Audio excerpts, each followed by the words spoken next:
آج کا میرا لیکچر مرکب اضافی کی تعریف کے بارے میں ہے کہ مرکب اضافی کس کو کہتے ہیں۔ وہ مرکب ہے جو مضاف الیہ اور حرف اضافت سے مل کر بنے، یعنی یہ مرکب اضافی وہ مرکب ہوتا ہے جس میں مضاف بھی ہو، مضاف الیہ بھی ہو اور حرف اضافت بھی ہو، یہ یعنی کہ تینوں چیزیں ہوں تو ایسے مرکب کو ہم مرکب اضافی کہتے ہیں۔ جیسے علی کی کتاب، نجمہ کی گڑیا، احمد کا بستہ، بچوں کے کپڑے۔ اب اس میں ہم نے دیکھا کی پہلی مثال میں، دوسری مثال میں بھی کی، تیسری مثال میں کا، بچوں کے کپڑے اس میں کے، یہ سب حروف اضافت ہیں۔ ان جملوں میں علی، نجمہ اور بچے مضاف الیہ ہیں۔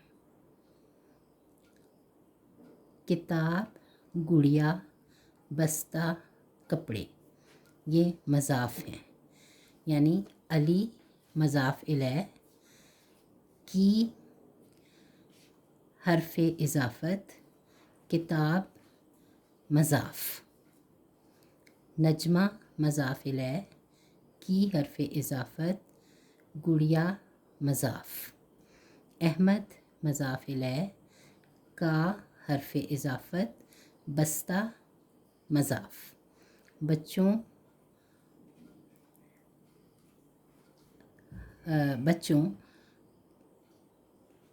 اور بچوں کے کپڑے، اس میں بچوں جو ہے مضاف الیہ ہے، کے حرف اضافت ہے اور کپڑے مضاف ہیں۔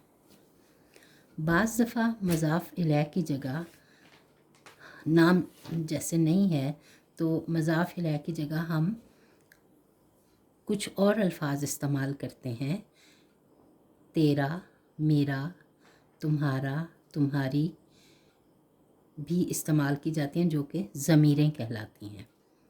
یعنی نام کی جگہ جو لفظ ہم استعمال کرتے ہیں، میں نے پچھلے لیکچرز میں بتایا تھا کہ نام کی جگہ جب ہم کوئی اور لفظ استعمال کرتے ہیں تو اس کو اسم ضمیر کہتے ہیں۔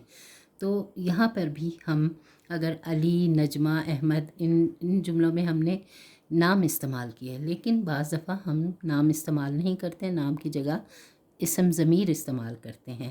تو اسم ضمیر کی صورتیں کیا ہیں؟ میرا، تمہارا، تیرا، تمہاری وغیرہ۔ اس کی مثالیں دیکھ لیجئے، میرا قلم، تیرا گھر، تمہاری کتاب وغیرہ۔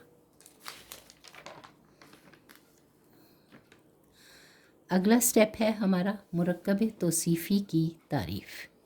ایسے مرکب جو اسم صفت اور موصوف سے مل کر بنتے ہیں، ایسے مرکب جو اسم صفت اور موصوف سے مل کر بنتے ہیں انہیں مرکب توصیفی کہا جاتا ہے۔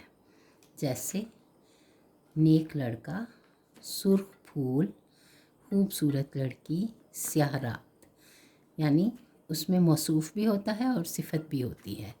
یعنی موصوف کون ہے؟ لڑکا، اور صفت کیا ہے؟ نیک۔